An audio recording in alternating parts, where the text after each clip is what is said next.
Hey everybody, welcome to PC Perspective. We are here on the launch day of a brand new graphics card, brand new GPU, we'll say, with Tom Peterson from NVIDIA.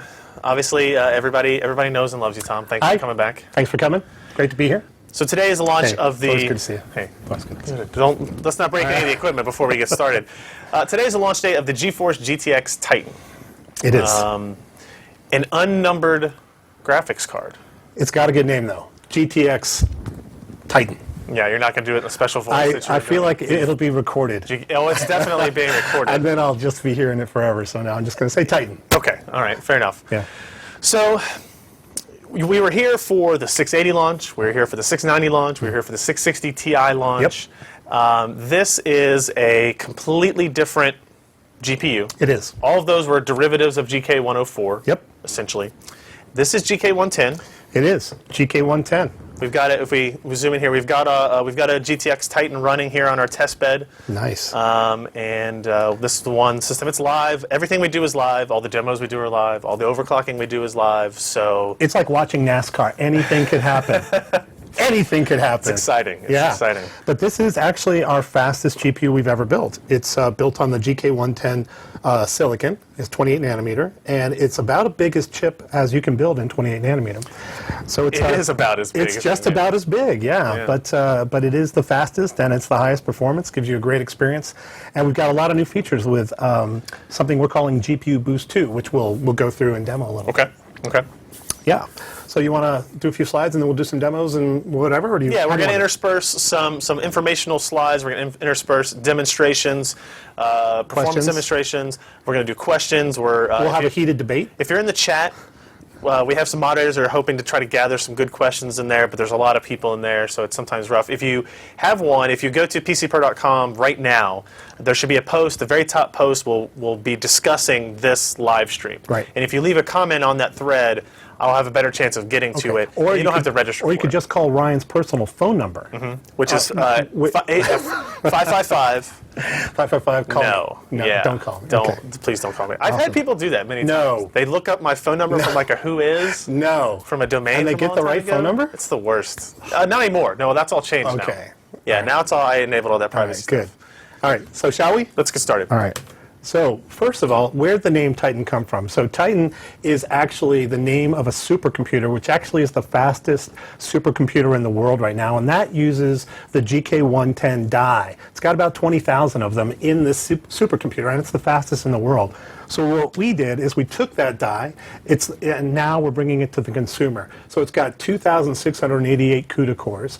It runs at 4.5 teraflops, and it's got 7.1 billion transistors. So it's literally, it's a big, massive, huge performance device. Compared to GK104, what is the transistor count at? 3.5? I think it is. I think it's about half, or it's about double. Roughly. So you're getting twice as many transistors, not quite twice as many shaders, CUDA cores, but that's because of some of the double precision stuff that's added in there, the wider memory bus. It's actually just a different architecture, right? So it's tuned for sort of different applications. It includes things like compute. So you're not going to get like take 104 and double it up, because this device actually has multiple purposes and multiple homes. Okay. And so it's not purely optimized like 104 was for the desktop. Okay. Okay, so it's a massive performance die. This just gives you a little sense of comparative. Comparing it to Intel's top of the line, this is Core i7-3960X, which is 2.3 billion transistors, and compared to ours. And gigaflops is actually quite a bit less, and you can tell the cores are quite a bit different. It does a different thing, but the way to think about it is they're both at the top of the market, and they both give you, sort of that premium experience. When we did Titan, we built a board to match that silicon. So it's got our highest performance board. Of course, it supports 3-way SLI. It even supports 4-way SLI. So I saw today a bunch of folks are using Titan to break some world records. So far I've seen Vince Kingpin with EVGA breaking the current 3D Mark stuff. So that's really exciting. I think there's going to be more from that. It also has 6 gigabytes and a 384-bit GDDR5 interface, and it's running at 6 gigabits per link. Right. So that's a huge jump in frame buffer. We're going from 2 gigs on the GTX 680 to 6 gig. Is there a reason why it wasn't 4 Like, why the jump straight ahead? You know, the way I look at it is that we can get 6 gig on there easily. It's built for a different, you know, purpose, but now the frame buffer interfaces are there. So we can guarantee that when you're running surround, you just never run out of frame buffer. And that's you know, it's sort of the premium idea. Is it just like 1 gig per 64-bit channel type the way to of think thing? about it, yeah. And again, it's just built for the best. It's not really holding any expenses back. It's got our best ID, it's got our best GPU, it's got our best fan control, and it's actually got our biggest frame buffer. So think about it as, you know, we're going for it. There's a lot of hardware there. It's massive. It's massive. Yeah. But we also put our best thermals on it because it's not just about massive performance, of course. You want to have great acoustics. So it's got a vapor chamber with high efficiency dissipation. That vapor chamber actually goes across the entire surface of the die. And we have fin stacks that go across the entire board. But the best part about this is that we're doing advanced fan control that keeps this card extremely quiet and under control even when we're running the most demanding games. How similar is this cooling solution to what is on the 690? It's very similar. The big difference is that the fin stack is sort of towards the front and the fan is in the back. So 690 actually blows in both directions, and this device, Titan, blows from the rear and blows out the front. So the big thing about that, though, is it makes it a better solution for many small form factor designs. And we'll give you a little bit of data that tells you, even though the performance is much higher, the acoustics are actually better than, in some cases, even 680. So you're not blowing half the heat back into the system for smaller chassis. Exactly. It's a very good solution to balance acoustics and performance. Okay.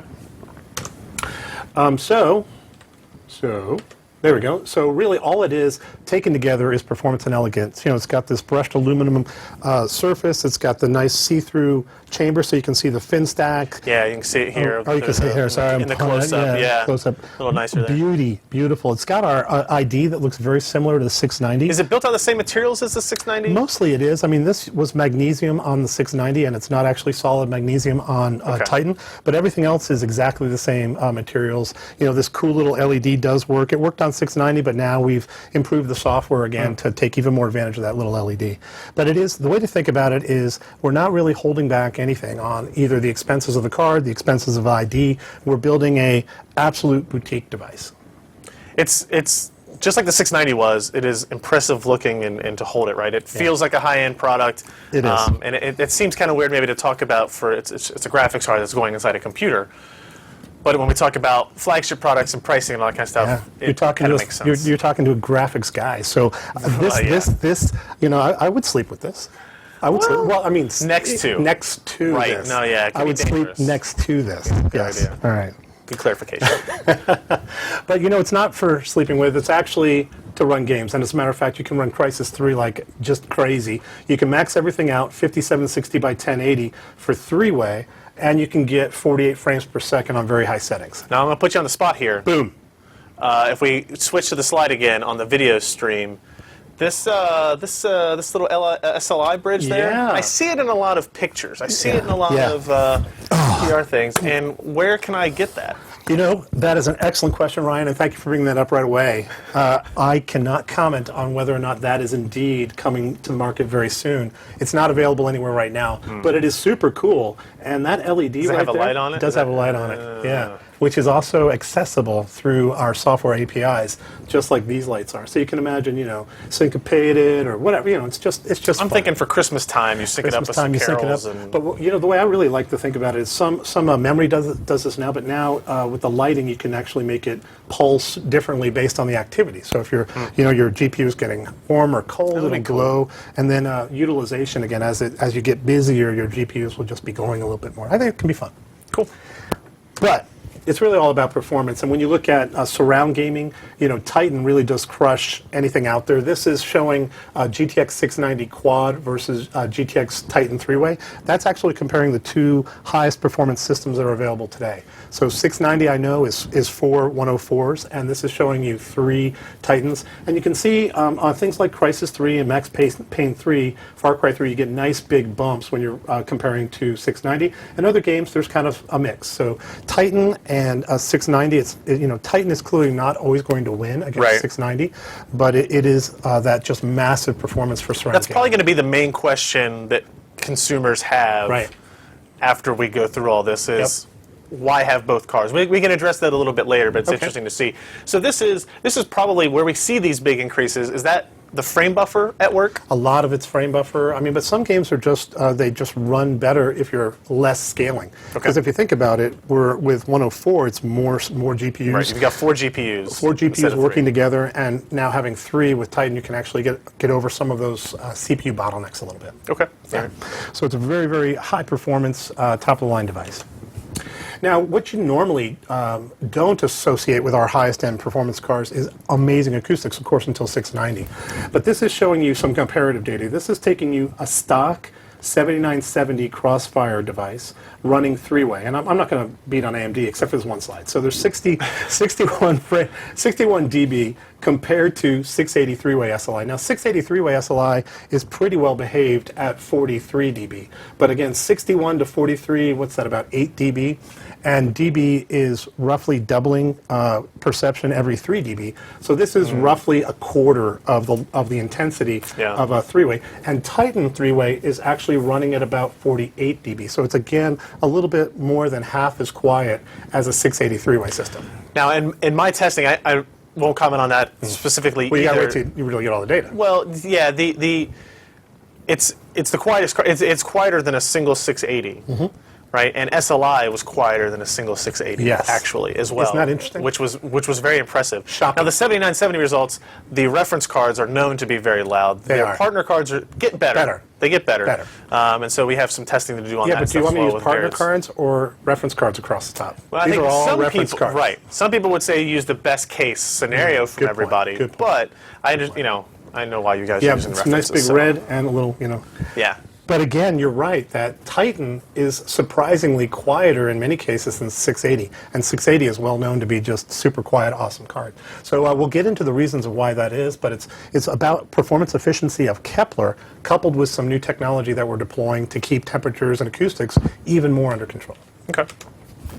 All right, so we call it now gaming supercomputers. You take a supercomputer chip, you put it in a gaming computer, and you get a gaming supercomputer. But what a lot of people have not thought about is these small form factors, and that's really another one of the markets for Titan. There's an emerging market, I'll say, for what we call small form factor gaming PCs, and there's systems like the Tiki, the Bolt, others from other system builders, where you can now take GPUs and put them in something that'll fit quietly in your office or maybe even in your media area. Sure. So Titan works really well for that. This is actually showing the Tiki system, which is Falcon Northwest. And today they ship 680, which is a great device for this platform. It gives you about 37 frames per second on Crysis 3 running at 19 by 10. And it talks at about, its noise is about 46 dB. So 46 dB, very, very reasonable in a normal environment. It's probably louder than that in here today. Yeah. Now, what's happening with this device, though, is when you stick a Titan in there, the performance goes up, to around 48 frames per second, but the acoustics actually go down. And that is just radical. Nobody would expect Titan in a small form factor to be quieter than a 680. It's a bigger die, higher TDP, but what we're doing is we're managing all that, balancing performance and power to give a great experience. You're also using a higher end cooler as well. We are. Between the 680 reference and the Titan, right? It is a higher performance cooler, and it's a better fan design. So when you roll it all together, it says people looked at 680 and said, "Wow, that's amazing." Well, when we really apply ourselves, we can do better. That's what I'm saying. It's all about application. It's all about application. It's all, and if money is not the primary limiter, go for it. Okay. Kel gave us a nice quote. He said it's a basically fantastic design. That's what he says. In a nutshell. Summation. Yeah, summation. Now, there are a bunch of other small form factor PCs coming. There's the Digital Storm. I'm sorry, that's Main Gear, Falcon, Digital Storm, iBuyPower, Origin, and there's even some other channel guys coming. So the point is, this is not one system. There's more and more PCs. PCs don't have to be gigantic when there's one GPU in them now. Okay. Yeah, it's very cool. All right, so let's cover Boost real quick. That's all the marketing stuff. Okay. Now we're going to get into the technology. Yes. GPU Boost 1 introduced on GK104, yes. GTX 680. Yep. Continued through 670, 690, 660s. Did it go down to 650s? I don't think it did. I think we somebody Ti, correct me. I think maybe. we did 650 Ti. Okay. So it's been a pretty pervasive technology throughout the Kepler line. It has. And its purpose is to enable higher clocks when power permitted. Yes. And it's changed a little bit. It has. With this version. It has. Well, the way to think about it is in the GPU boost algorithm, there are, on the order of 50 different things that get monitored and factored in. But the algorithm in GPU boost 1 is primarily monitoring power and adjusting clocks to maximize performance within a power window. That's GPU boost 1 in a nutshell. Okay. Now, what we figured out about a year ago, a bunch of smart people at NVIDIA thinking about this, said, you know what? It's not power so much that's the limiter anymore. It's actually the acoustic experience that we're trying to deliver. And acoustics are actually directly connected to temperature. So by monitoring the temperature of the die and adjusting performance to keep the temperature the same, we can deliver a guaranteed acoustic experience. So when you say that, you're targeting this acoustic experience. Well, that will vary based on which specific cooler you have. On that part, right? So of course. The algorithm would have to be adjusted or changed if somebody had a different cooler they put on that. Is that the way fair? to think about it is temperature becomes the primary metric, and so you can adjust the temperature target depending on the type of cooler that you have and the acoustics that a cooler can deliver at a particular temperature. Or if you have different desires for the acoustic experience. If you're okay with a little bit more noise, you can move things around. And of course, it gets a little complicated, but you can also design temperature fan curves differently to deliver different acoustics, even with the same cooler. Okay. Well, so there's a lot going on, but to summarize, GPU Boost 2 is different in the sense that it's primarily using temperature as the target, and then it's adjusting clocks and voltages to stay within a budget. Okay. Yeah, pretty cool. I'm going to skip through this pretty quickly, but this is a slide I showed for GPU Boost 1. It basically says that games have a bunch of different power, and that when a game has low power, running at a fixed clock, there's an opportunity to raise the clocks without violating a power budget. And that's what GPU Boost 1 did. We got higher clocks when the games would have run at lower power. Okay? Now with GPU Boost 2, we're able to raise the clocks a little bit more for a bunch of good reasons. One is, by monitoring temperature, we can be a little bit more aggressive of when we're boosting. With power, it's a little bit indirect, because even though we were monitoring power, we were still trying to deliver an acoustic experience. But it was a little indirect. Power kind of implies a temperature, which kind of implies a fan rate. So we had to be conservative. Now that we're monitoring temperature directly, we can actually be much more aggressive with ramping the clock. Was there any technological change that had to happen on this GPU in order to enable that? No, not there. You have to have. It was just a philosophical change. Yeah, you have to have good temperature capabilities and rapid ability to read temperature, but we've had that. Okay. And there are things, however, of course, that we can always do to improve it. Sure. And we will. But the key insight is more of an algorithmic architecture, thinking about different ways to use the GPUs that we have. Okay. Yeah. So GPU Boost is all about raising the performance, and it does it in a couple different ways. The primary thing is that we can increase performance because we're able to increase max voltage. And it's not directly obvious to most people why we can have higher voltages. So the way I described it is, if we were running a 104, if we were running the same chip, GPU Boost 2 enabled versions of that, which, by the way, we don't have. There's no GPU Boost 2 for 104. But if we did, that would run at a higher voltage because we're monitoring temperature. Now, the reason we're limited by voltage is something called reliability. And reliability is effectively diminished if you run your chip at high voltage with high temperature. Yes. So what GPU Boost 2 does, it says, hey, I will never allow myself to run at a high voltage when there's a high temperature. And what that means is I can run at a higher voltage when I'm at low temperature. Okay. And on GPU Boost 1, we didn't do that. We didn't actually monitor temperature directly. It was sort of more indirect. Okay, now the other thing we've done is we've unlocked voltages, and I'll talk about that a little bit, but we're allowing... You've been asking for that. Yeah, we're going to directly respond to both a request from our partners and from their customers, our customers, to let me tweak this card as much as I can. So, unlock voltages, baby. Yeah, you ask, we're in. All right, a little techie, so a little geek porn here. So what's happening, this is actually GPU Boost 1.0. And there's voltage and frequency, and what happens is the clock moves around on this curve dynamically based primarily on power. That was GPU Boost 1. But what a lot of people noticed is that no matter what, there was a max clock. And it wasn't a specification that was really put out there or anything like that. It was just, you could find that clock if you tweak some of the settings and looked for it. Exactly. And the clock was different based on the silicon that you get, because max clock was always related to this max voltage. right? Because effectively all parts run up and down on this curve, but we're not going to allow some parts to really raise the voltage because, again, we're worried about when the device gets hot. Right. If we're running at a very high voltage, then we have problems. Okay. So effectively, VREL was set to prevent long-term silicon damage. Okay. Now, what we figured out is, again, by monitoring temperature, we can avoid the case when we have high voltage and high temperature. So now GPU Boost 2 will increase the reliability limit. So you get exactly the same long-term reliability as you do with GPU Boost 1. It's just that the voltages can be higher because we'll never allow the voltages to be that high when we're running. Okay. When our temperatures are hot.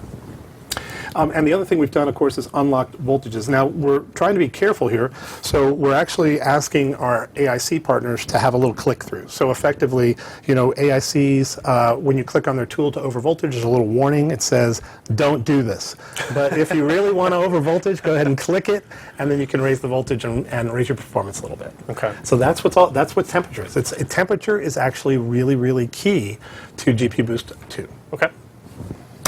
So here's our chart again. Here's VREL. VREL new is now higher, right? Just because we're looking at temperature. So now we can increase the reliability limit on the voltage. That gets us a little bit higher performance.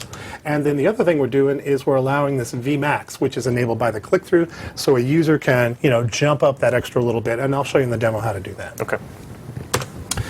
Now, all of this is about performance. We're not just doing GPU Boost because it's fun, although it is super cool. But the way to think about it is in terms of distributions of cycles. So this is showing you base clock, boost clock, and max clock. And it's showing you GPU Boost 1 versus GPU Boost 2. So the way to read this is, you know, there's some percentage of cycles that we're going to be at base clock, which is our lowest guaranteed clock. Then there's some percentage of our cycles that are going to be around boost clock. Boost clock is our typical clock, right? We say when you're running room temperature and you're running a typical game, you should be at or above boost clock most of the time. Okay. And then max clock is our peak clock. So you can see this distribution. This was the previously undisclosed type number. And still undisclosed. Still undisclosed number. Yeah, okay. but it exists. The existence of it is now there. The reason we don't have a spec for that, of course, is because it varies. Right? And we want people to have a guaranteed experience, and that's base and boost. And max clock is sort of bonus time. What you may get. What you may get. Okay. Okay. So overvoltaging clicks that up a little bit further. So if you click on the overvoltage thing, you say, give me a couple extra notches of voltage, we're going to allow you to do that, and it's going to increase your max clock. And this will then affect temperature and sound levels as well? It won't directly affect temperature and sound because they're being monitored and controlled independently. Okay. Right. So what this says is that we'll allow this when we can maintain. When you're still within the range. When you're still within defined. the budget defined, Okay. right? Okay. Now, of course, a lot of the time we are running at our max clock because we're generally not hot and the fan is running very low. So when you over voltage, right away we're going to see a nice little uptick in the peak clock. Okay. Yeah, but a lot of statistic guys kind of got on me because this is a Tom Peterson, you know, statistical representation. So I know that when you add something, you can't just add it to the end of a distribution. All of this stuff kind of morphs a little bit, but this is meant to be, you know, simplistic view. Illustration. Illustrative. Don't complain about my inaccurate histograms. Well, we'll see. All right, so this is just a comment about how overvoltage works. Suffice it to say, off by default, and you can click through. Okay. So let's talk temperature. Temperature is the most important thing about GPU Boost. 2.0. 2.0. Right. There is a distribution of temperatures. This is showing you GPU Boost 1. And it ranged between, say, 60 and up to maybe 90, 95. And so depending on what you're doing, you know, the game, whether you have your fan up or your fan down, you're going to get a smear of temperatures on your GPU. With GPU Boost 2, that kind of goes away. And this is showing you a little variation, but really it's very tight. So what you're going to see is when you're gaming, you're going to pretty much be at your temperature, which is stock 80 degrees on Titan. So what this means is, by default, when you're running a game, you're pretty much going to be at 80 degrees C. Now, what we've done is allowed users to change that. So using overclocking APIs, users can move from 80 up to maybe 90. And if you move up your temperature target, of course, your distribution of temperature shifts with you. So much like the original GPU Boost with power target offset, Bingo. there's now a temperature target. Yes. that you add to that. Exactly. There was a power target before, a percentage of your total peak. Now there's a temperature target. Okay. Now, of course, we don't get rid of the power target. That's still there because we're still able to moderate based on power. But the new and most important setting is temperature target. Okay. All right. So why would you ever want to shift your temperature up? Well, the primary reason is shifting the temperature up actually raises the performance. So if you look at this again, this is a nice another distribution, base clock, boost clock, and max clock. White is where you were, and if you add 10 degrees C, you can imagine that distribution shifting up. Get an illustration, not an exact. Not an exact histogram. Yeah, it's just a rough. Now, what's important though is that changing the temperature target does not increase the max clock, right? Because that's limited by reliability voltages. Okay. And it doesn't really change your base or boost clock. It changes the percentage of time that you spend at higher clocks. Okay. But so that's really what the gamer cares about, is where their clocks are while they're actually gaming. Exactly. The specific specs may not, matter as much as long as you are faster more often. Exactly. And that's the way to think about it. When we raise the temperature, are we good? Yeah. Okay. When we raise the temperature, what actually happens is we cap down less often, right? So we're going to shift up more. Okay. Good. Last thing on the slides. All right. Temperature is directly related to fan. Everybody knows that. So there's a thing called a fan curve, which is, I'm showing in orange here. And what it means is that when temperature is low, the fan is very, very quiet. And then as temperature starts to ramp, you'll see, around 80, and it's not exactly like, there's a little bit more slope down here, but at about 80, it starts to ramp up to kind of keep the GPU cool. This is how fans work. As it gets hotter, it gets louder. Now with GPU Boost 2.0, since we're going to be running at about 80 degrees about all the time, the fan is going to be fixed. Okay. That's great because a fixed fan means it's nice and quiet, it doesn't change, it doesn't go ring. Right. Yeah. So it's not until you get past 80 that you'll see the fan start speed ramps up. increase as the temperature does. Yeah. Well, temperature would otherwise. Exactly. But here's the thing. So this could really be applied to performance cycles, like GPU cycles as well. Yeah. The same. It is. Same curve. So the way to think about it is, as temperature heats up, lots of things are pushing the temperature back down. The fan's going to start getting a little bit faster, and also we're going to start lowering the clocks and lowering the voltages to drive us back down. That's why when you see it in action, we pretty much run at that temperature, and the fan really doesn't start kicking up that much unless the game is really, really getting active and it's sort of a transient that we're reacting to. Okay. Now, if you move the temperature target up, your performance is going to go up, but you're also going to be running at a different spot on the fan curve. So the fan curve doesn't automatically shift with does not automatically shift, but we did enable a method to shift the fan curve. So you can set your fan curve, and I'll show this as well, to line up with what you do on the temperature target. And all this stuff is not really needing to be changed once you set it to your preferences. So it's actually a very interesting sort of 3-4-legged thing that individual users can tweak to get exactly the performance and experience they want. Okay. All clear? Yeah. All right. I'm sure we'll have some questions again if you guys want to ask questions. We've got some people looking through the chat room. PCPer.com. Look for the post that says Join PCPer and NVIDIA for the GeForce GTX Titan Live review. And in those comments, which you don't have to register even on the site to do it, you can leave a comment there. And I'm looking through some of those comments to get you some questions soon as well. Okay. So this is a summary of GPU Boost 2. There's a temperature target, right? And you can move it up and you can move it down. If you move it up, what you're getting is max performance, and you're going to get the max, best you can do with GK110 Titan GPU. If you move it down, you're going to get totally silent, quiet operations. So it's going to be running, I think you can even slide it down to about 65 degrees. Okay. So if you really want your GPU to be running silently, you can certainly, I think you could probably build a passive Titan. I'd like to think about. We're not, by the way, these are all stock. These are all stock. There is hopefully no variation of Titans right now. We're expecting all of them to carry the same great ID. Today, same cooler, so slide your temperature target up and down. By the way, this is also really good for water cooling. So if you think about water cooling, it would always keep your temperature relatively low. So having your temperature target set above that means that you'll never be capping. You'll always be at your max clock or close to. Always be at your max clock, or something else will limit you. Maybe it's power, maybe, who knows. It could be utilization, but you won't be limited by temperature. Okay. Good. Yep. So there's another cool technology that we added with Titan. With Kepler, you showed adaptive Vsync. Yep. Which was enabled, where Vsync would enable at frame rates over 60, disable under 60, and what was the other one? Frame rate target. Frame rate target, yep. All those still So work if you're on Titan. playing older games that didn't need to run at 200 frames per second, you could set a cap that would lower your power, lower your consumption. This is another feature kind of in that vein. It is, although it's starting to get a little bit on the edge. I love it. I'm always a little bit on the edge. But what we figured out is that people are already using our driver, and they're doing something called creating custom resolutions. And inside of the custom resolution, there's an ability to set the frequency of the monitor that you want to talk to. So if you don't know, the way monitors work is there's a little chip inside these monitors, and it communicates to the GPU through something called EDID, and it says, hey, I am a 60 hertz monitor, and I'm running at 19 by 10. And then our GPU software uses that information to set up the size of the image and the frequency that we talk back to the display. Right. So the display doesn't really control the clock.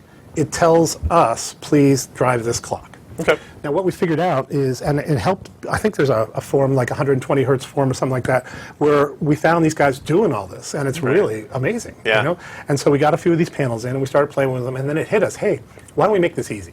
Yeah. So the way we've made it easy is we now have a new setting where it says 60 hertz is the current frequency, but you can change it to whatever you want. So it doesn't have to be 60, it can be 80, it can be 75, and what you're actually doing is trying to overclock your panel. And all NVIDIA is doing here is making something happening out in the enthusiast community easier to do. Is there any danger in this for the user? Well, we're not More so than normal overclocking. Obviously, you're not warranting the display or anything like that, but are you worried, or should people be worried about frying their monitor by pushing a 70 hertz to it? Well, we don't think so. There's a community of users that doesn't think so. But anything when you're overclocking your CPU, you're overclocking your GPU, you're overclocking your memory. All of that is at your own risk. But I have not seen any problems with any panels. But it's not guaranteed to work. So we do have a recovery mechanism. If you slide the little pixel overclock tool up, what it does is a mode set, and it tries to drive your panel at that frequency. And if it doesn't work and you don't click on OK, that just kind of like a Windows mode set, then it reverts after 10 So it's like changing the resolution on your display today. If it doesn't somehow work, the 15-second timeout, or you hit escape and it will go away. And most panels don't have any problem with doing this because it's just like when they get a signal they don't understand. You know, they don't blow up. They just go, I don't know. Right. But a lot of panels do react actually to a higher frequency. What kind of results have you guys seen? We've seen it work. Yeah? Yeah, but I don't have a distribution of like how fast. But look on the forums. There's actually guys that are doing panel overclocking, display overclocking. Yeah. You ought to do like a whole thing on it. It's pretty cool. Yeah, we didn't find out until too late that the tool was available to us. In the press but we have a fair number of monitors here at the office. I'd be curious. And we may just overclock a bunch of them and see what we get. And what you should see, and the reason we're doing this is because with Vsync On, which is tear-free, you can now get higher and higher frame rates, which is a really good thing. Okay. All right. And we're all for excitement. All for excitement. Okay, so this is the new controls, and you can see everything in green is new with GPU Boost 2. So you got the GPU temperature target, you got the max voltage, which is the way you overvoltage, and then the display clock. And there's a couple other things that I'll talk about when we do the demo called linked and prioritize. Okay. All right. And so last thing is when you buy a Titan, you don't just get a GPU and a great ID and world-class performance and crushing all competitors, as if that were not enough. You get all the NVIDIA goodness. So physics, TXA, all the game stuff, SLI. There's that bridge again. If you haven't tried, have you tried GFE? Yes. GFE is going to become very, very important. If you're out there watching and you have not tried GFE, download it. It's going to become production very, very soon. Okay. And one of the cool things about GFE is we're getting tons of feedback on it.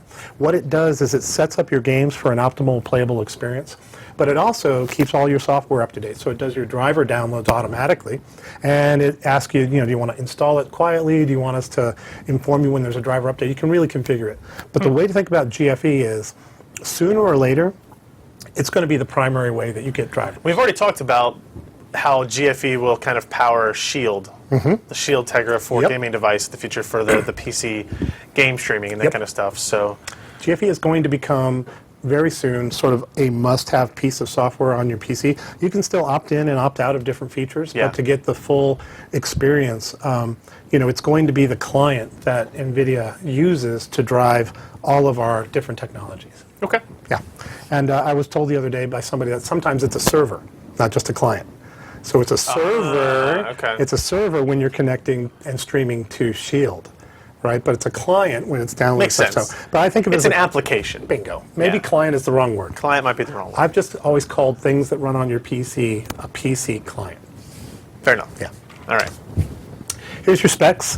So 2,688 CUDA cores. Base clock is 837. Boost clock is 876. But a lot of the time, you're going to see us running much, much, much higher clocks. And as a matter of fact, today I think we will show you that. Single precision is 4.5 teraflops. Double precision is 1.3 teraflops. Some people have asked about that. So DP, double precision, is turned on. So there's going to be some guys that buy this card because it's just a crazy, great compute engine. Right. It does have the 6 gigabytes running at 6 gigabits I told you about. It's a 6 and an 8 on the power connectors. So you can see it's not crazy. 250 watts TDP, and it's got the same backplate as 680 does. So it's 2 dual link, 1 HDMI, and 1 DP. Okay. How about that for a summary? It's good. I like it. Concise. Concise? Yeah.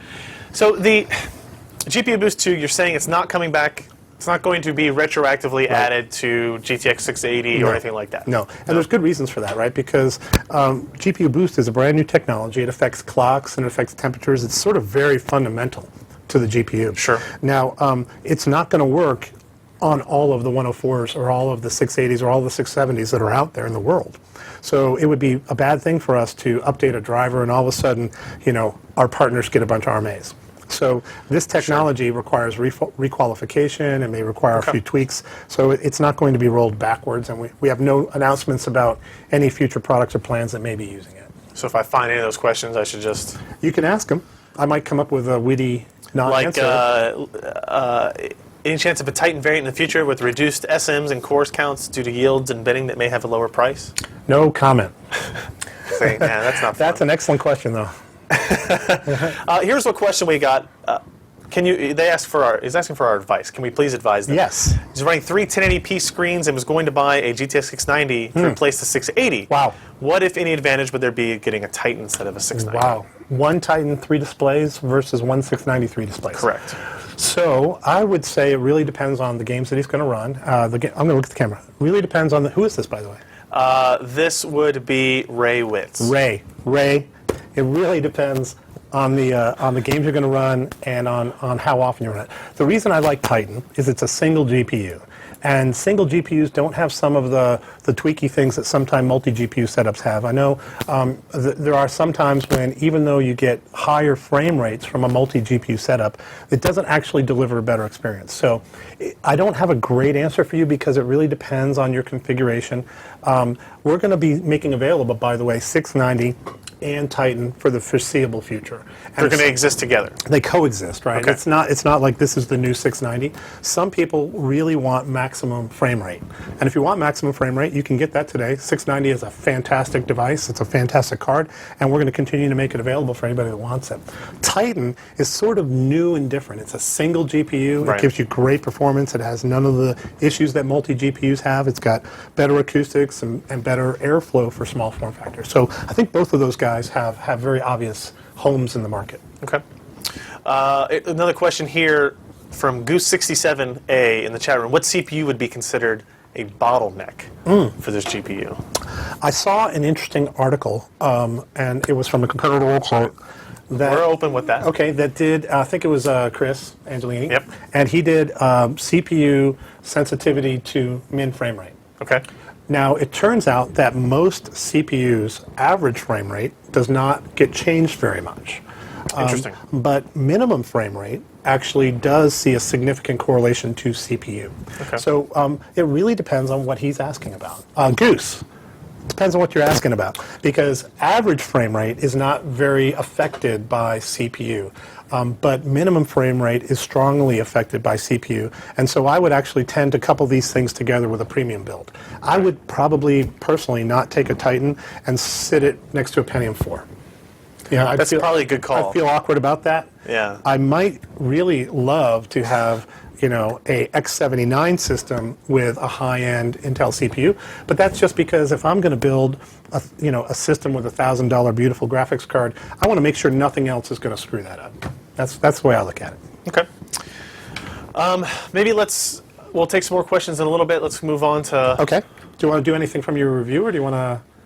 Just dive in? Well, let's do a couple of things from the review. If we switch over to the PC Perspective review. Okay. There it is. Okay. Oh, hiding behind our. Okay, and we'll just double-click that.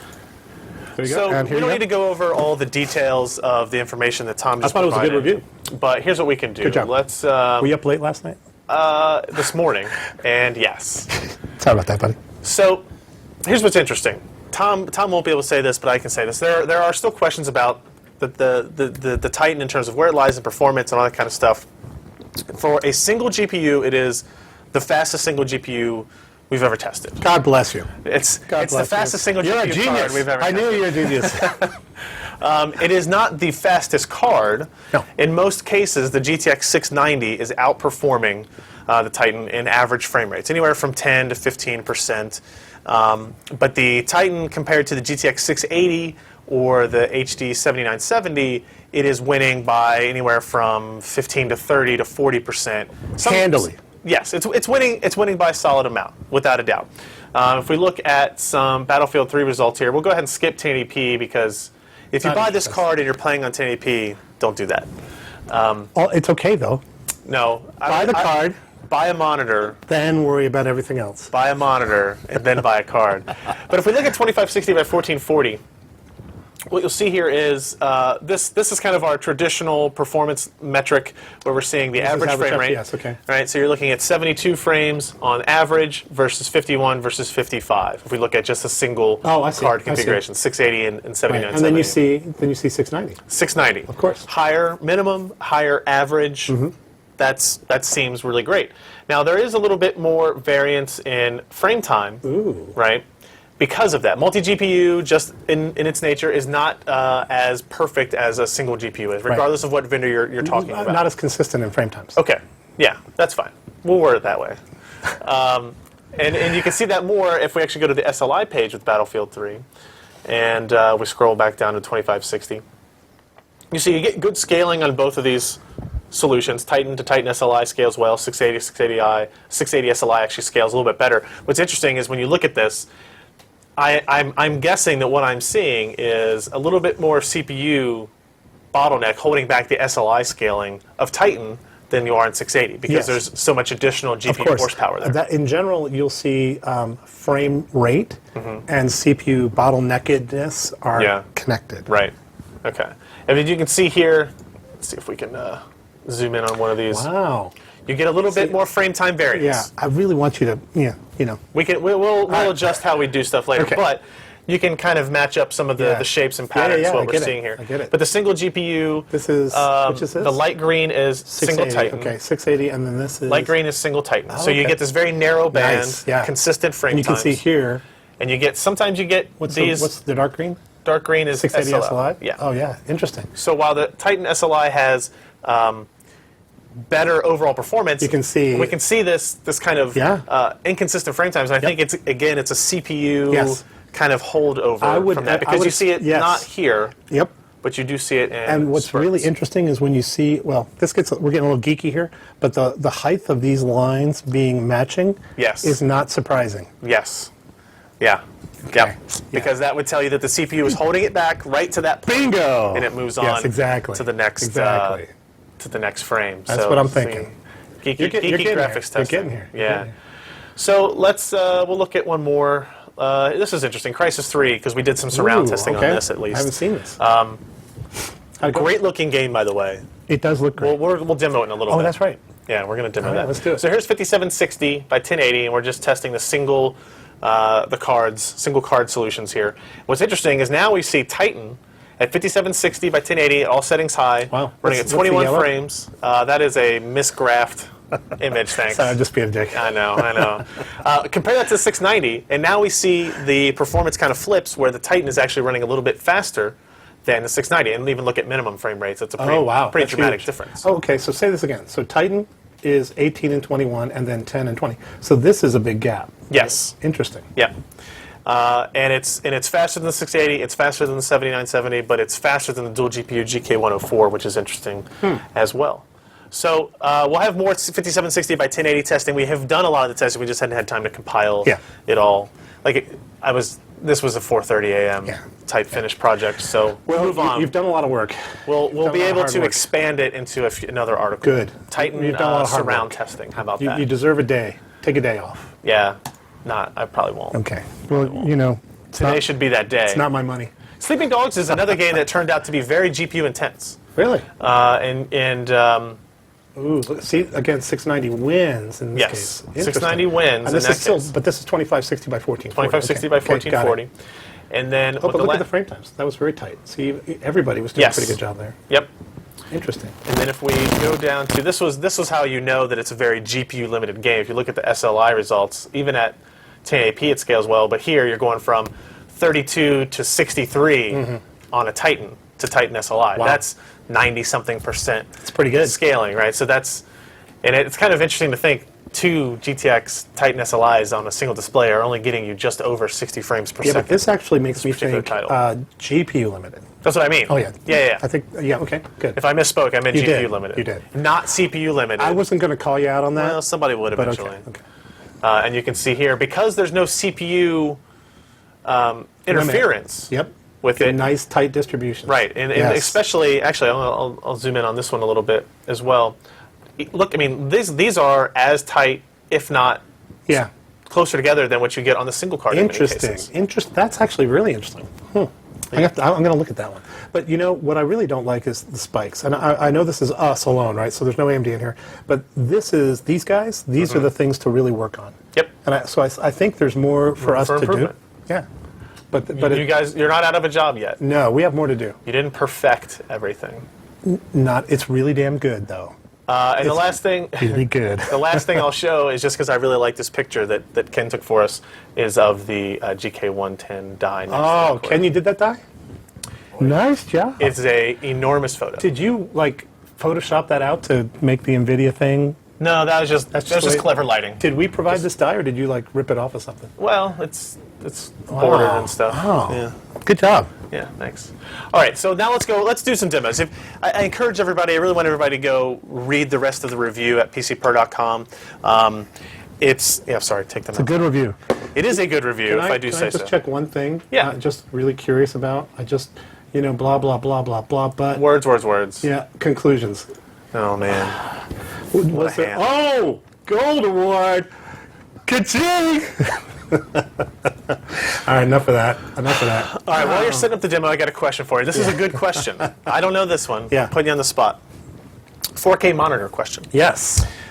I need the power of the GTX Titan. I have an IBM T22 1DG5 3840 by 2400 22-inch monitor. Oh. Requires 2 DVI dual-link cables. Can the GTX Titan or other GeForce use horizontal span to treat my monitor as one monitor? That is an excellent question. So today, who was that, by the way?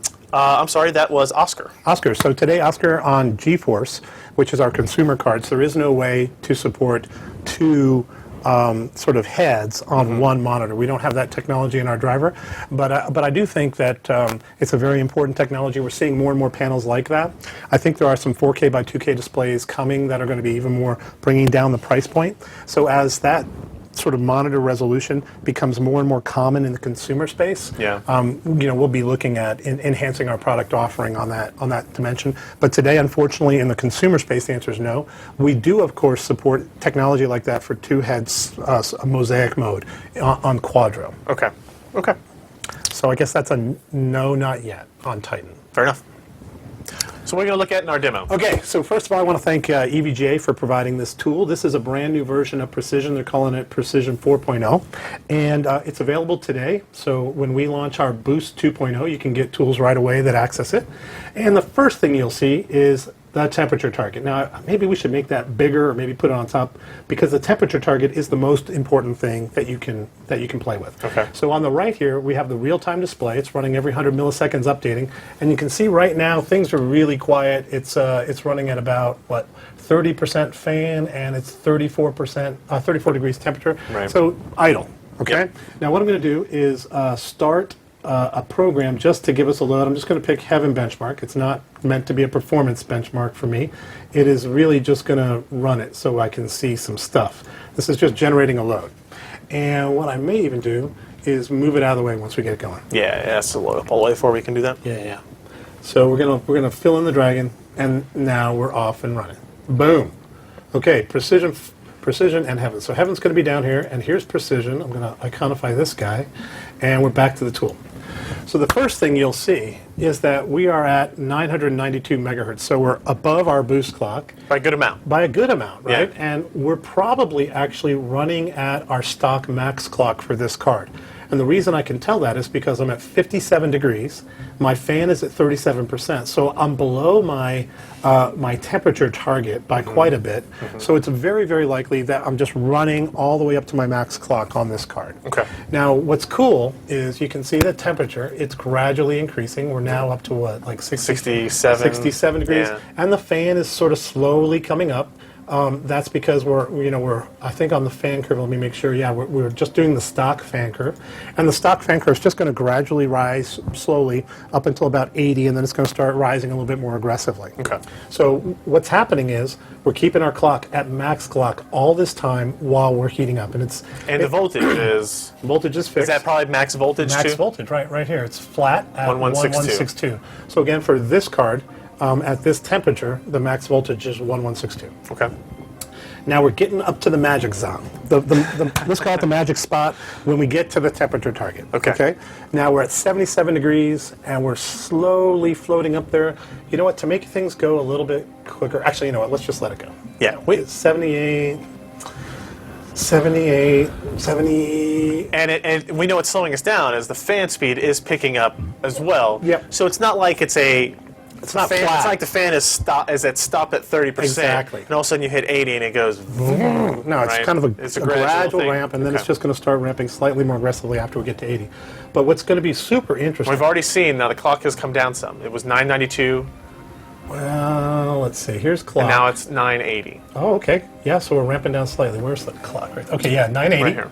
And back here, it was 992. So as the temperature is getting higher, 77, 78, now we're starting to get ready to control a little bit more aggressively.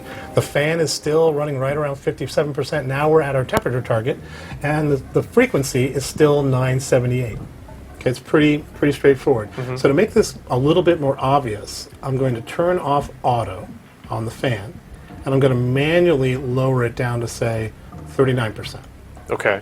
Okay, so what's going to happen right away, you can see the fan drop down, and the clock is still pretty high, but now the clock starts dropping. It went all the way down to 836. Now what's interesting is we're still at 80 degrees, and now we're climbing up a little bit. What's happening here is we're showing you a fundamental trade-off, because we have a base clock, and we're not going to go lower than the base clock, which is 836. But you've done two things. We've set a fan that's basically off, but you're not allowing me to go lower than the base clock, so it's going to get a little bit hotter. We're already up to 83 degrees. Now, we have a button here called Prioritize, and if you click Prioritize, what that means is prioritize temperature. And what I want is lower the performance as much as you have to. Even below base clock. Right? That's why it's off by default. By default, we say we're going to honor base clock, but if you start messing around with the fans and you really want to keep the temperature anyway, then we'll allow the clock to drop all the way down. Now look at the clock. Now we're down to 575. 575. We're still delivering, good frame rates. This thing's still running. Why would a user want to do that? Why would you want to prioritize temperature Above all else. Above everything else. Well, the way I look at it, let's say a user really wants it to be silent.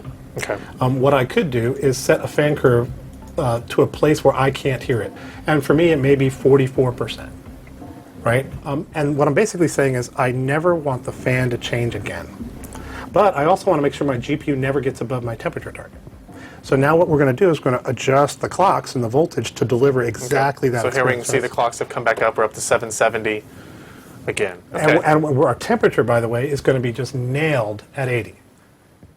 Okay. You see what I'm saying? So Yeah. the clocks are going to vary based on a combination of the fan and your temperature target and the current GPU target. Now what's cool about this is, again, there's really nothing magic about 80 degrees. The reason it's set at 80 is because with our stock fan curve, that's a perfect experience. But again, if you're doing a manual fan curve, you might want to just say, all right, well, maybe 88.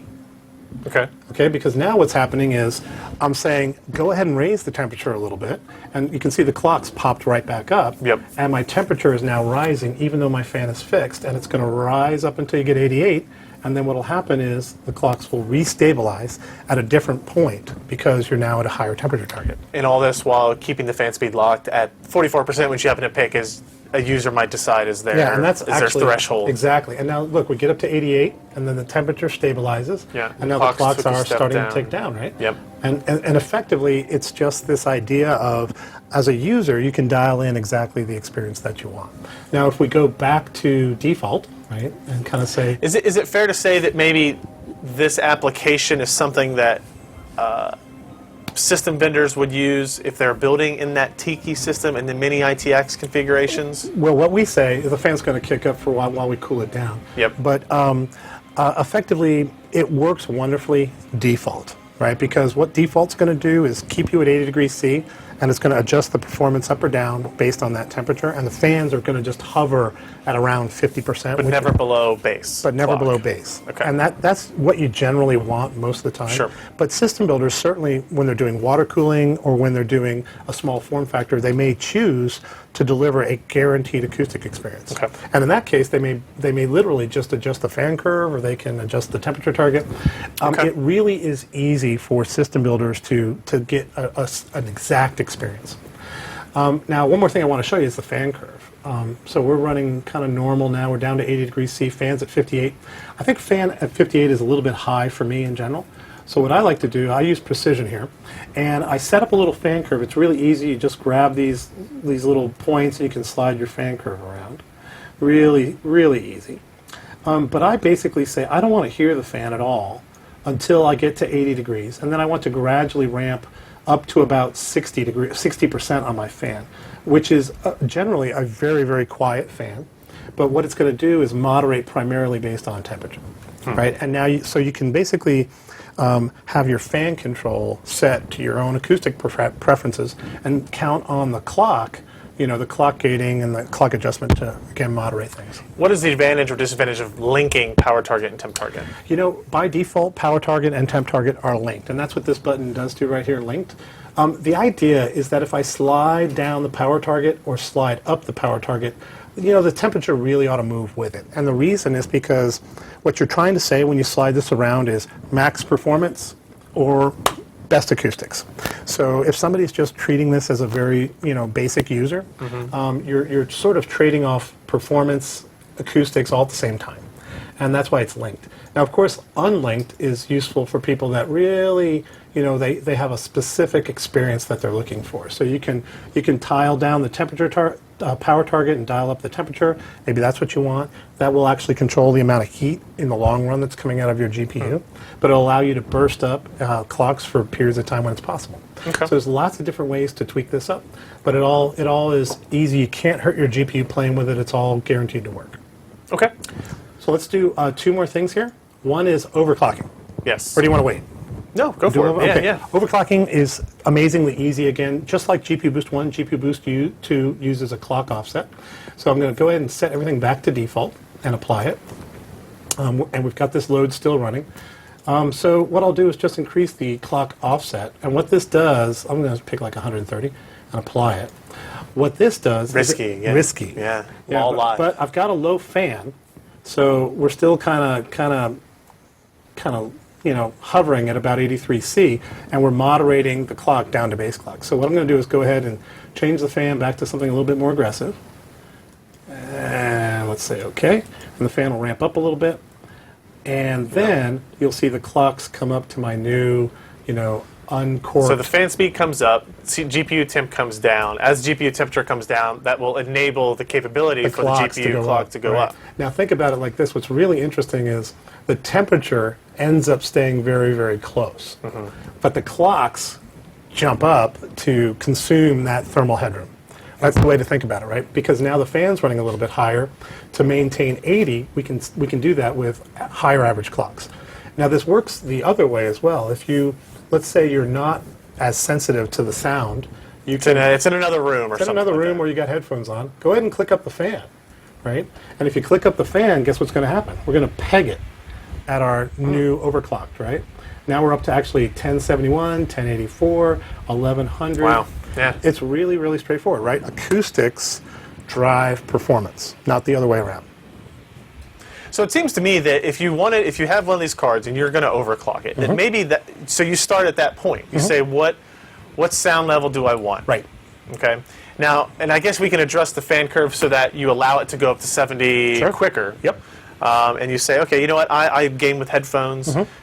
It's under my desk, kind of far away. Absolutely. I'm okay with a 70% fan speed, and I want the most performance possible. Absolutely. Or the other is, you know what? This PC sits on the desk next to me, and I have speakers. Yep.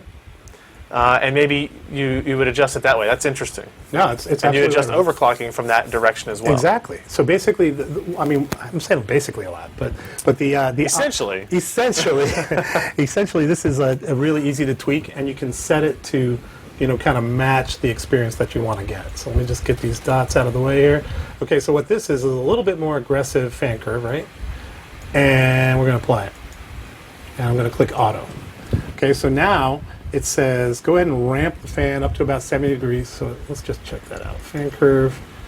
And it says at 70 degrees, 76 degrees. It's only checking every 5 seconds. Maybe lower that. Okay. Oh, hit apply. Yeah. Thanks, Ken. There we go. So it's just going to kind of change the fan now dynamically. And there we go, down to 59. Okay. And you know what? I'm feeling lucky. Oh, man. Let's add a little bit more. Okay. 155. Yeah. There you go. So now we've got this sort of like an enthusiast might have it, right? Where he's okay with a little bit of noise. But there's more. But wait. So what we've got here is voltage and tweaking. So remember I told you about unlocking voltage? Yes. So if you click on voltage and tweaking, EVGA pops up this little guy here. And you can see right now we're at 0 millivolts offset. But you can also see there's this there's a slider. There's a slider. So if you click on over voltage, you get a pop-up. And the pop-up says, don't please over voltage your $1,000 graphics card. But of course, if you want to, you can click accept. And since I've got more, you click and you can raise it. And what this is actually doing is adding 37 millivolts to the peak voltage. Okay. Now, we will not ship that by default because if you do this, it's going to affect the long-term reliability of your card. It's not going to blow it up right away. It's not going to hurt it immediately, but it is beyond what we consider reliable for the long term. And I did a blog post on this last year when I got a lot of flack for overvoltaging and turning it off. The GPU boost originally. Yeah, but now you know what? The decision is back with our users. AICs may choose to disable this on their implementations, but the normal way is to just enable it. So if you say apply, then what happened now is our new peak voltage is going to be a little bit higher than it was. So overvoltage, click accept, and then apply. Okay, and we're up to 1032.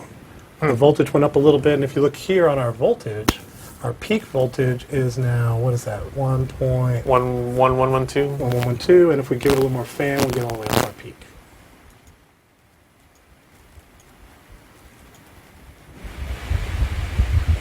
$1084, 1125, 1150.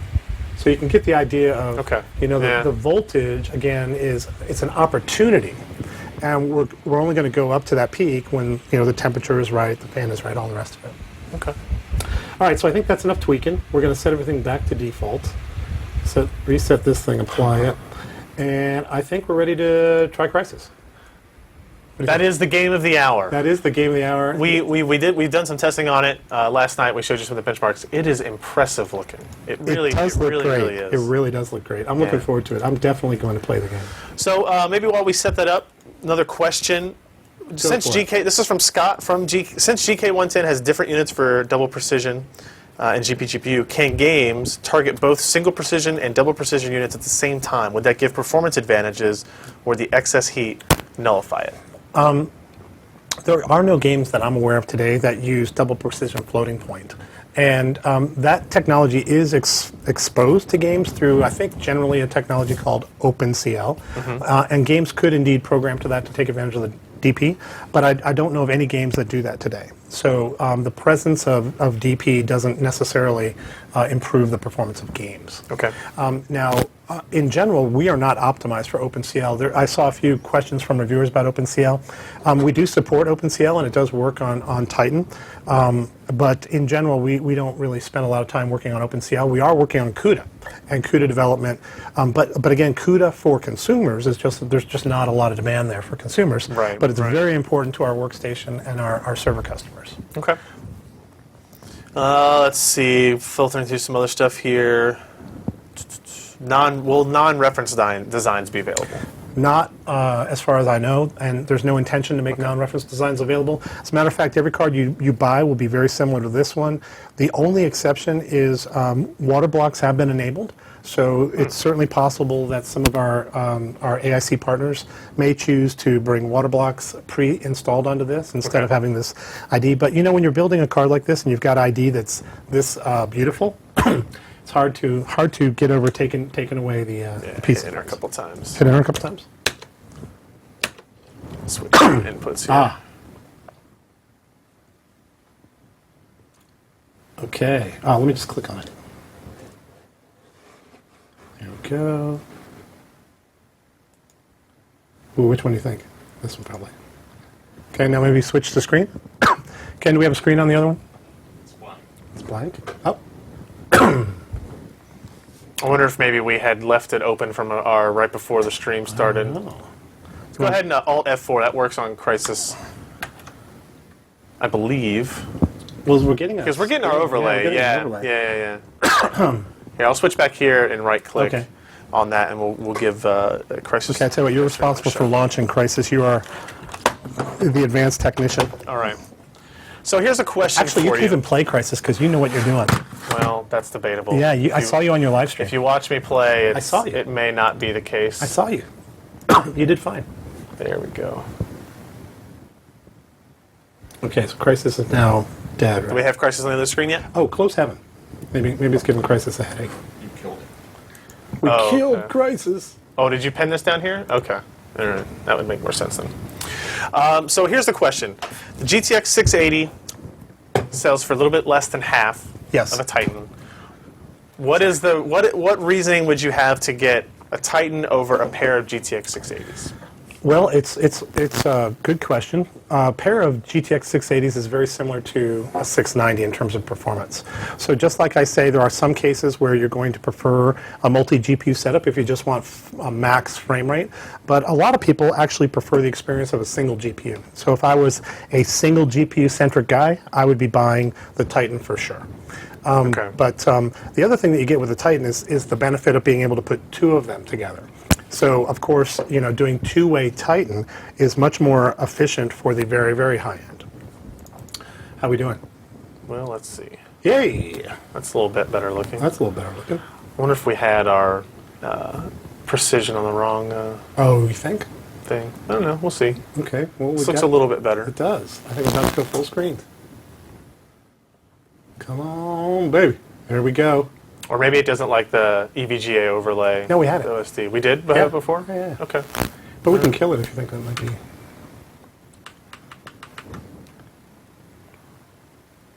Yeah, and then even that goes away.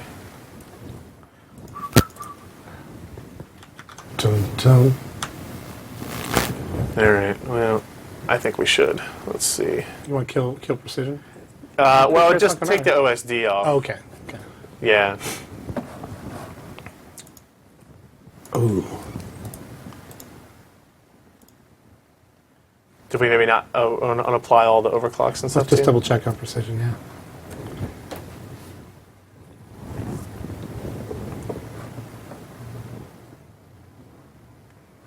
Okay, everything looks to be default. So yeah, we should be good. We'll close this and reopen it Okay. as well. Where's that at? Oh, and don't let me forget you to show the LED tool. That's pretty cool. Oh yeah, the LED that controls the lighting on Yeah, top. yeah. Yeah. All right. So Looks let me open good. this up. Should that be on this display or the other display? Oh, this is fine. Okay. Let's give it another chance. Come on, Crisis. It all ran perfectly fine. It did. You know how this is. Even when we were overclocked. It was I fine, know. so. Well, you know how this is. See, I don't remember if we saw that. Oh, It usually opens up in a window, right, Ken? Yeah. okay. Okay. Okay. Come on, baby. Come on, baby. Nope. Nope. Reboot. Reboot it. Yeah. All right, here we go. Well, just I was going to actually Go it just in. do a reboot. You can do it the hard. Some people just like to kill the systems. Go it in, baby. to close the No, applications and hit the that's restart old button. thinking. That's old thinking. You don't need to do that anymore. All right, while we're rebooting, why don't we ask another question? Got anything? Okay.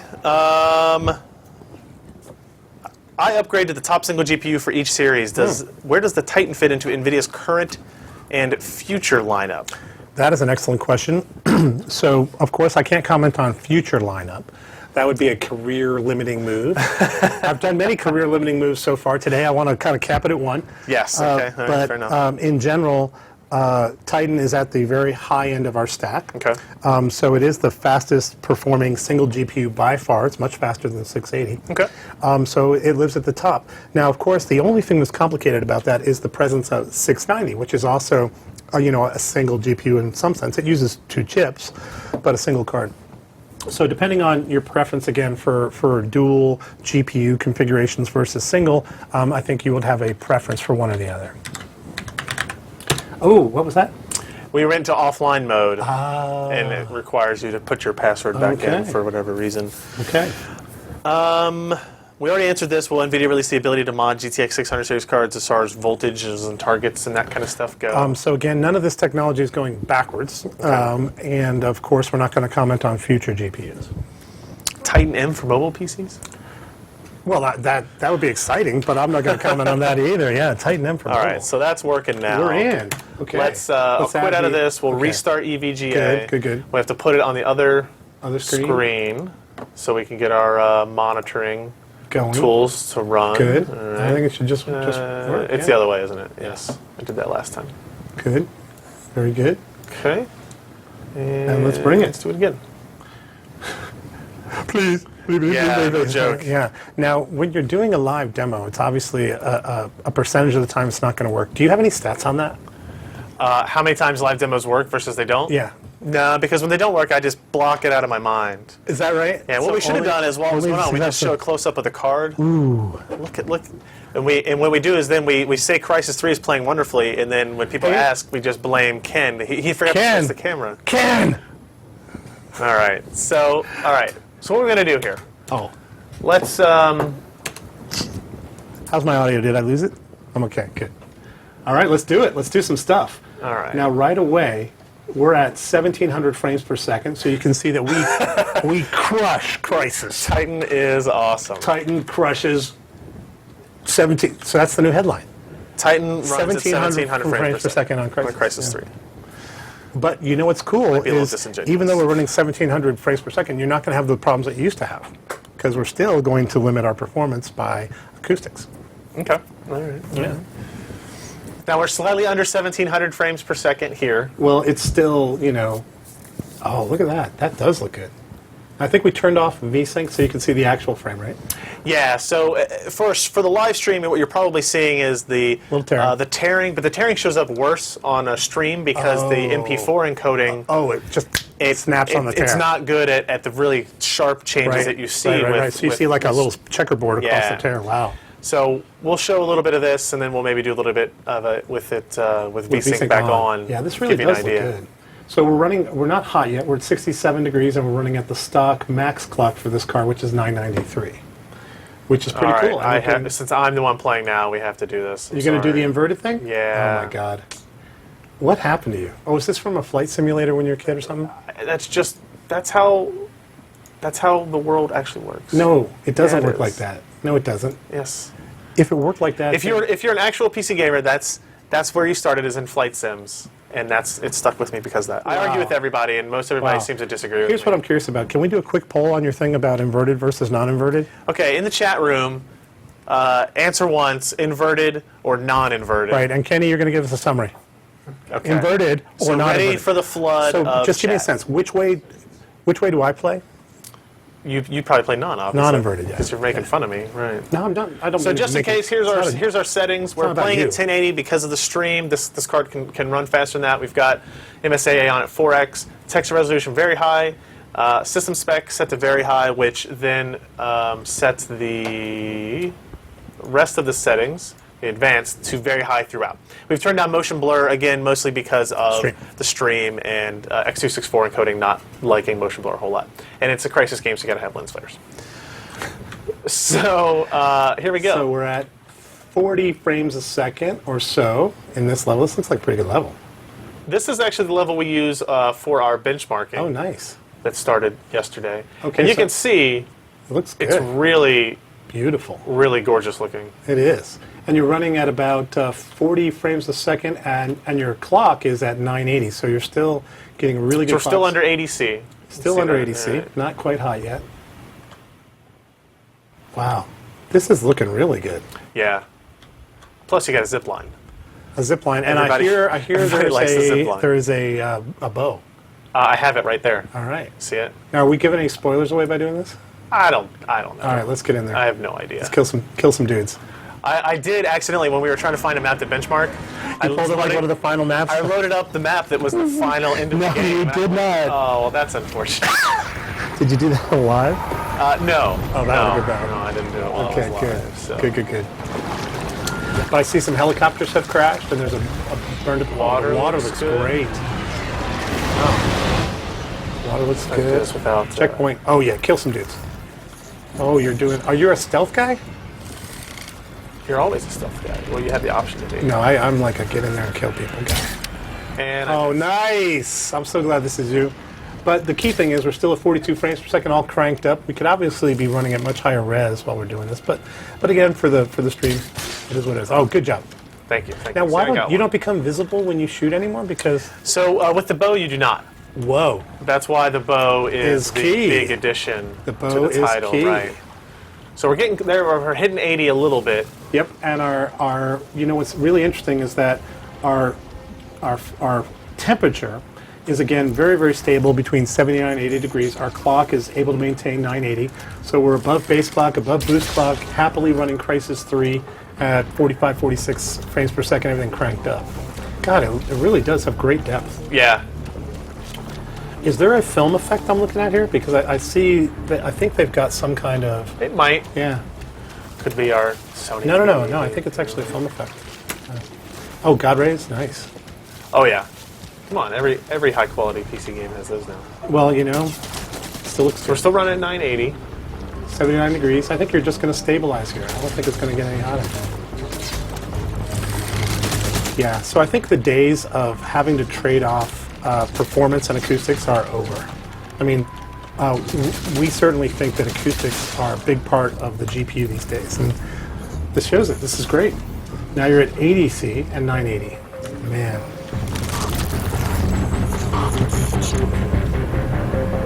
I like that I gun. have no idea what's going on. So I like I'm that just gonna- gun. I'm gonna go down here and probably die. Nice.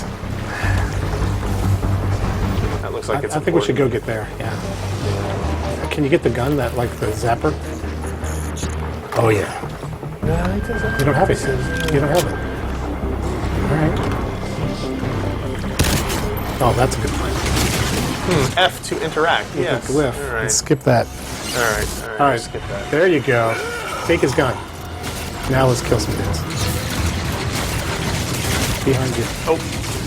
Oh. Yes. That's a nice death right there. Do you see all the little fragments and pieces? Oh, and can you blow away? Can you knock down the tree? That's a good idea. Can you knock the tree down? I don't think so. You can clip off branches for sure. Because I used to. Oh, I like the way the guts kind of spill out. And it's not rated M because it's purple. Oh, is that what it is? The game is rated I was M, gonna but not say. because of that. You're kidding me. That is a Kentucky wives' tale. No. That is not true. If you That's make like blood when purple, when the Super Nintendo Mortal Kombat came out, the blood was green, and so they were allowed to sell I it. can't believe that. So this is pretty good, but it seems like we have stabilized at 980, Yeah, well, let's and let's go back. we're not and take a look. overclocked or No. anything, right? So if we change over to, I'm probably going to end up dying just standing here, but hey, Change over the other monitor. it happens. Oh, very nice. So you can see we are and this is what I tell you about temperature distribution. You're all over the map in the game, right? And what you're seeing, if you pull this up a little bit, you can see the frame rate down here. I have to alt tab out. I Oh, know okay, if don't do it it'll- then. Okay. yeah. So the frame rate's varying. Right now you're getting 50, but it's all up and down. The clock is actually very, very stable, right? It was running at around 993, and then it dipped down a little bit when we came out. But we're now, it's a very, very stable, high-performance experience. Now we could start playing with it, see what we can do, overclock a little bit, see if we can get to do something interesting. But to me, it is just rock solid stable at 900. So give it about 100 offset, and raise the power target maybe a little bit. 100, 110, maybe. Yeah, there you go, perfect. And then maybe raise max out the power target, maybe 85 on the temperature target. Click on linked. 95, maybe not. 95 it'll get a little hot. And 95 is right around where we start getting nervous about it. Okay. And so we Does that start. look good? I think so. Let's blast it. All right. So our frame rate down here is now at 17. Let's see, That's because we're roll all over, tabbed roll out. over. Yeah. We were in the upper 50s. I think it's because I died. yeah, but and right we're- here is where we were kind of stable. So 43, 44, and we were hovering All right, around 40. Let's give that a shot. All right. Let's see what happens. So let's tab back in. And change your display. Back Let's see up. we can actually see everything already Yeah. coming Back back in. up. And Oh yeah, health critical. hit enter. Okay. All right, thank you. perfect. Switch out the nanosuit upgrades at any time. I've not. Oh yeah, perfect. Grab that. So now we're running 45 frames a second, and we're still cranking up. We're at 1097, overclocking nicely. So we raised the frequency by about 100 megahertz, which is exactly what the frequency offset was. And my guess is it's just going to be a rock star stable experience. The clock's going to stay pegged at that new clock. Now, what's interesting is on GPU Boost 1, we would have been moving the clock because we Right. would have been regulating based on power instantly. So in this case, temperature has got a lot of inertia to it. It actually changes a lot slower than power does. So our clocks are not going to be dancing around as much as they used to. Yeah, man, the water really does look good. All right, you've got some dudes to the bottom right. Right there. Oh, that's the boss. Oh, that's not good for me. Yeah. In our live stream. Oh, boss man's going to kill you.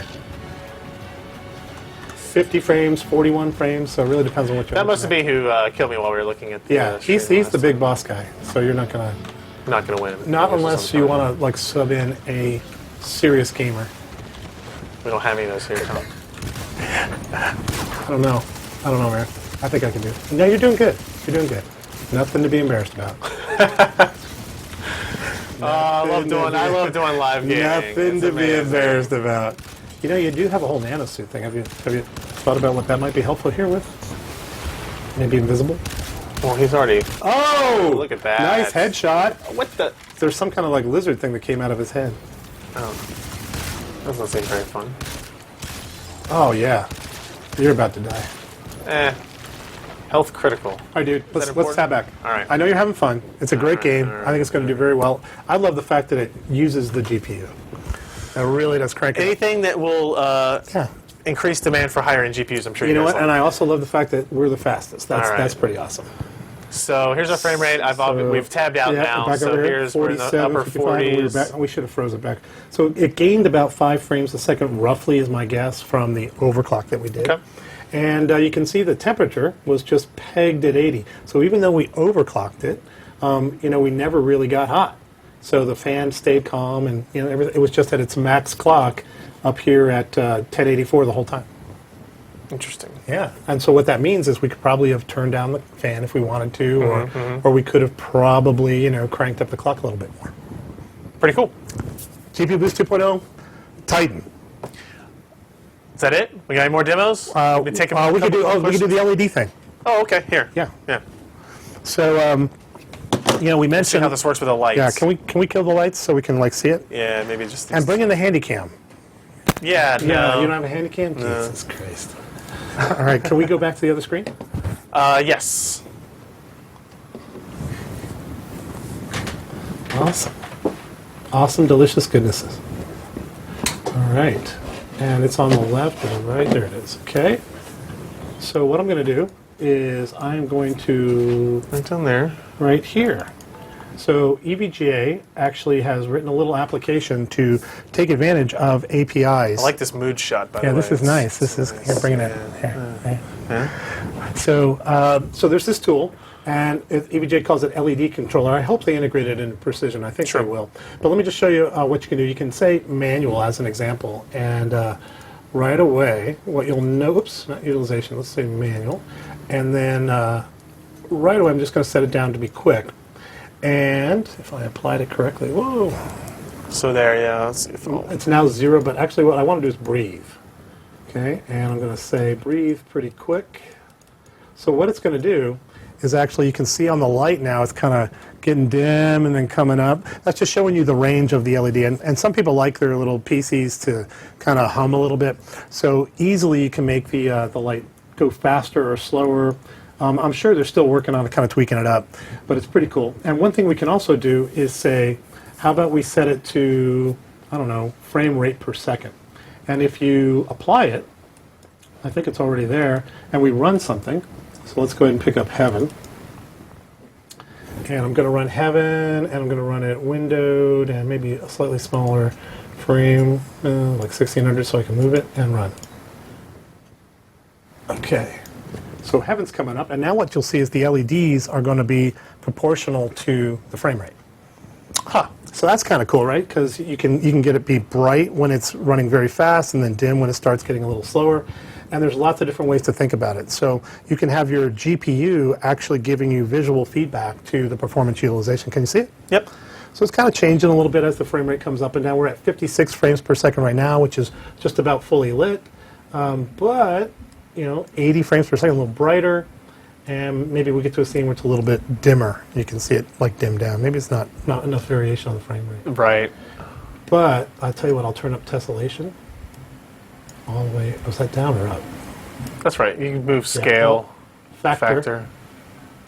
That'll knock the frame rate down a little bit, and distance. Okay, so now we're down to 30, and you can see the thing dim down a little bit. And then if I lower the factor, brightens up again. Pretty cool. See, so it's a pretty cool little feature, and it works with 690 and Titan, and it's a technology that's available through third-party APIs. Okay. Cool, huh? We're going to get our lighting back on. Switched back on. Okay, hit me escape there. Excellent. So let's hear some questions. All right, we've got several to go through. Where did they go? Here we are. Well, this one's not a question. It says he couldn't get the chat to work, but he votes inverted. Ken, what's the summary? It was pretty split. Pretty Wow. split. And I'm guessing if I were to stereotype. Oh my God! You're not going to call it old men, or if I were to stereotype, it'd be all the young whippersnappers that do non-inverted.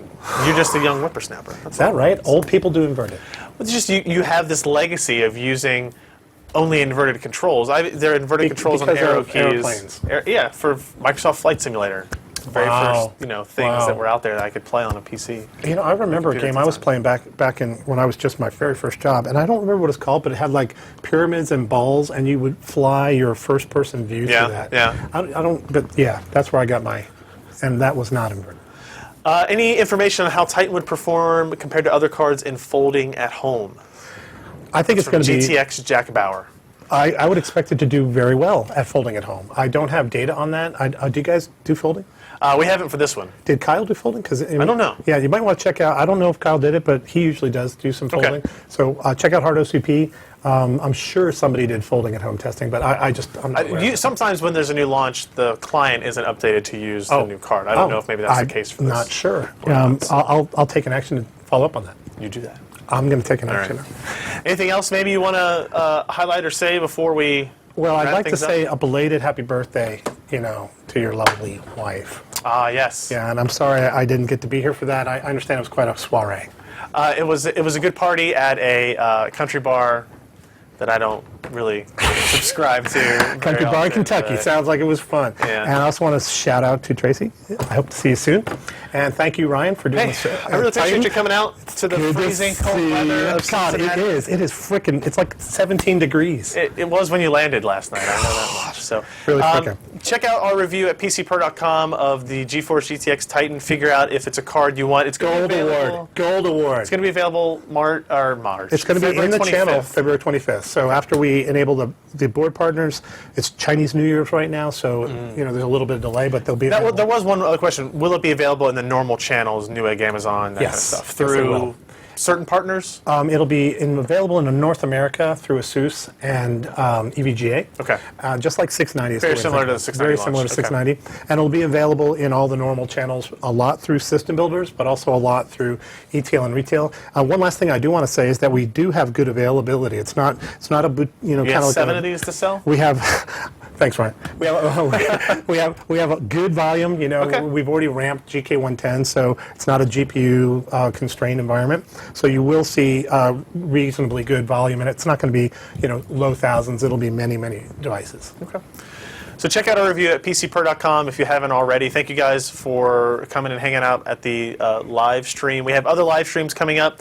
We have some game streams coming up. We have our podcast every Wednesday. We do Twitch on Thursdays. That's today, so I have another stream that Oh we'll my be God! doing You gotta do a Twitch. later tonight. Wow. So that's What's the topic for really Twitch? looking forward to that. Well, we covered the news of the week, so it's a week. So it's all about Titan. So that will be a part of it, if nothing else, I guess we can say. So thanks for everybody for hanging out in the chat room, Thanks, everybody. and we'll see you next time. Yeah, and thanks for having me. No problem.